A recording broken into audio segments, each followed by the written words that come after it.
In part one, I talked about the importance of putting some constraints on your writing, and I suggested trying to write a short section of around 1,000 words, but with a specific focus, being decisive about what you want to include and what you want to leave out.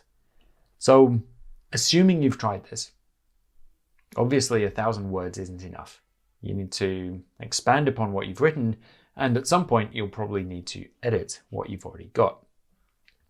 Now, if you've been in the habit of just getting words down and editing later, your temptation might be to rush onto the next section, do the next 1,000 words, and the next and the next.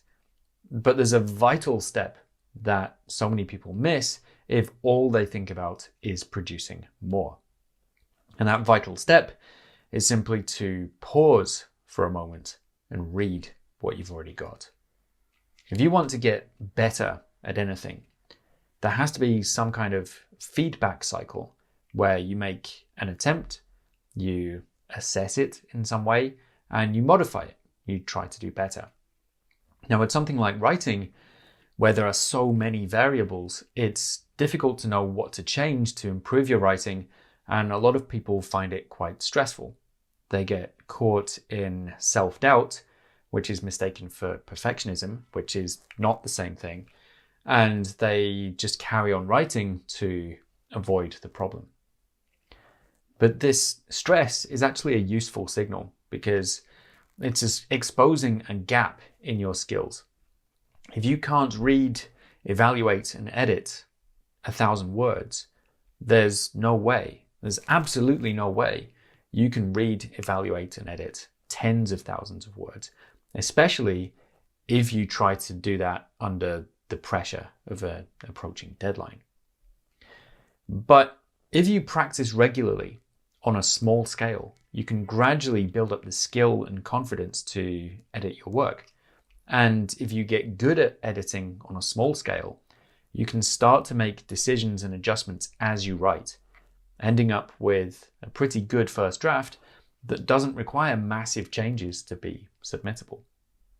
Now, it takes time to develop that skill and that confidence, but if you want to have any chance, you've got to read your work and you've got to practice editing it.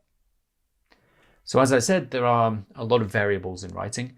So let's just start with the essentials. So first of all, really simple, typos or obvious grammatical errors.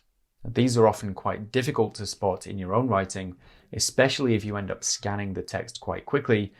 So you can use electronic spell checkers, but it's also a good idea to read your own writing out loud because it naturally slows you down. And if you read your work out loud, you'll also find it easier to spot repetition. And most of the time you can just cut the repeated phrase or sentence. You might also spot incomplete or overcomplicated sentences. And here I'd either slow down and try to tidy it up, or again, just cut the sentence. And finally, references. And a lot of people leave these for the end, but I can't stress enough how important it is to check and add your references as you write. And partly this is to ensure that you have the sources to back up your assumptions before you build the rest of your argument. And partly it's to prevent a massive backlog of references to find and add later, which is a job that everybody seems to underestimate. It's also a good way to make sure that your referencing system works. Now, obviously, there are other things you can look for, which I'll cover in another video, but if you just focus on these essentials and you practice a much shorter editing cycle where you're just working with around 1,000 words or perhaps even fewer at a time, editing should get just a little bit less scary. But it has other benefits too.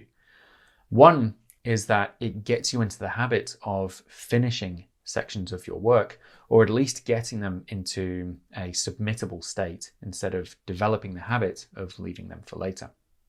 This in turn can give you a sense of satisfaction, and you can move forward knowing that you've fixed the obvious problems instead of knowing that you've left things in a mess that you'll just have to come back and tidy up later.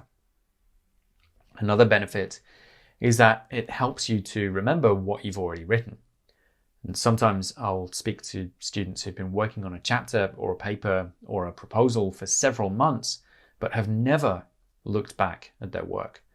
And because they forget what they've already said, the writing is usually horribly repetitive, and it's usually incoherent because a good argument builds upon what you've established earlier. And how can you do that if you don't remember what you've said? Now, I am aware that sometimes it's not so simple.